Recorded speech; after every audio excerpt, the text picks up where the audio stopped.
Sheyная skladka. Birinchi skriningda biza o'zimiz ko'radigan markerlarimiz bor. Mana shu markerlar orqali homilada xromosom kasalligiga risk bor yoki yo'qligini aniqlaymiz birinchi skriningda. Asosiy markerlardan bu TVP, ya'ni sheyная skladka. Normada 3 mm dan tepa bo'lmasligi kerak.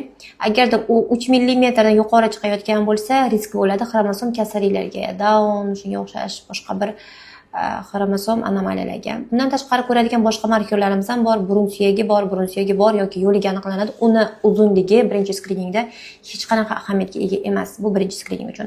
Bundan tashqari yurak bilan bog'liq boshqa o'sha qon tomirlarini ko'rishimiz kerak, chuchroqqamini pozitsiyada ko'rishimiz kerak. Buni vrachlarimiz juda ham yaxshi biladi. Agarda sizda sheyная skladka 3 mm dan oshib ketayotgan bo'lsa, bu risk hisoblanadi va sizga NIP yoki двойной test topshirishni tavsiya etadi vrach prenatolog yoki genetik.